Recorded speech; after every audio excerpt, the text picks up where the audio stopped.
MP में विधानसभा चुनाव चल रहे हैं और इसी बीच में झाबुआ के राजवाड़ा चौक पर आज दिव्यांगों ने एक धरना शुरू किया है। ये लोग धरने पर हैं और इनकी अपनी कुछ मांगे हैं और ये मांगे हैं कि विधानसभा चुनाव में किसी भी पॉलिटिकल पार्टी ने दिव्यांगों पर फोकस नहीं किया है। इनको न तो टिकट दिया गया है, न ही इनकी बात सुनी जा रही है।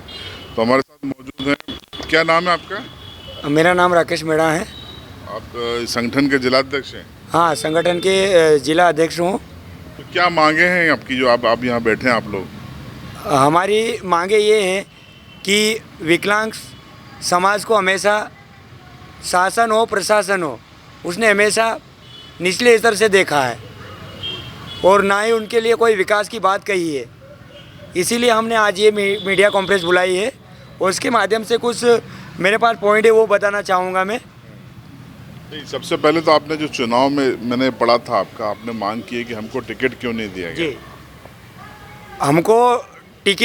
हमको आरक्षण तो दिया गया है, पर हमको टिकट ना तो किसी पार्टी ने दी, ना तो किसी ने हमको हमारे बारे में अच्छा वचन पत्र में लिखा, ना किसी ने विकलांग समाज की को आगे ले जाने की कोई भी रणनीति नहीं बनाई। तो इसीलिए आज हम मीडिया के माध्यम से ये कहना चाहते हैं कि विकलांग नागरिक भी भारत देश का नागरिक है और भारत देश में सबसे गरीब विकलांग व्यक्ति है।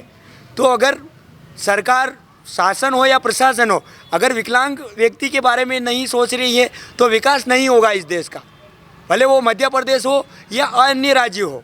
इसीलिए हमारे को पहला प्रावधान है कि सरकार को विकलांगों की पेंशन कम से कम ज़्यादा नहीं पर आर्थिक सहायता के अनुसार एक दिन के 100 रुपये के माध्यम से कम 100 रुपये का एक नियम लगाए तो 3000 रुपये होना चाहिए महीने मिनिमम। एक आम इंसान अपना खाना खाता है तो दिन के 100 रुपये का खाना खाता है।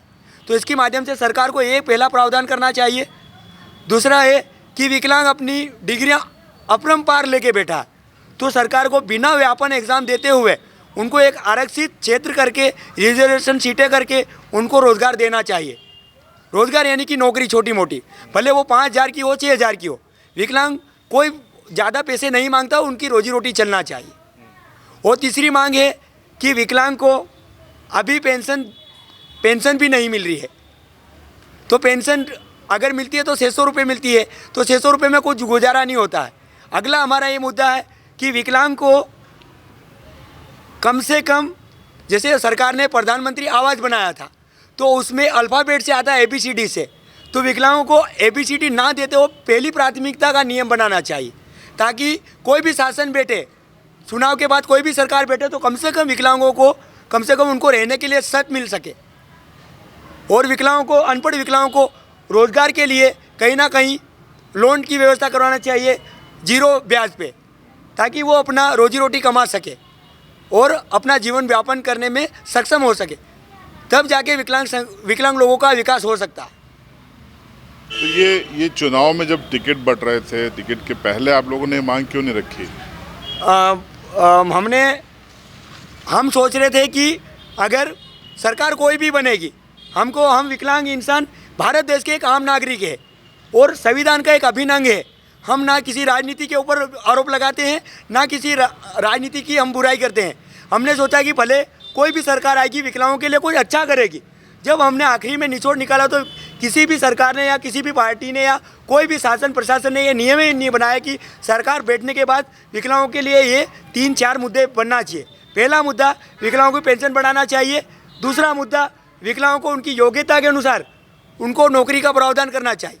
और तीसरा मुद्दा कि उनको रहने के लिए प्रधानमंत्री आवास हो या रहने के लिए छत का प्रावधान करना चाहिए, ताकि गरीब निम्न स्तर से विकलांगों का विकास हो सके और वो अपने जीवन जीने में सक्षम हो सके। तो ये आप ज्ञापन देने वाले आप लोग कहीं पे?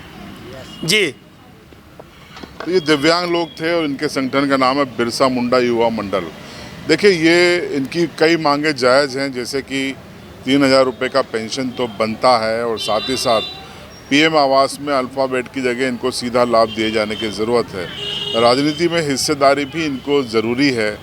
सिर्फ दिव्यांग नाम रख देने से गजट में सरकार इनका भला नहीं कर सकती, बल्कि इनकी जो मांगे हैं उस पर उदारतापूर्वक विचार करके ही इनकी मदद की जा सकती है।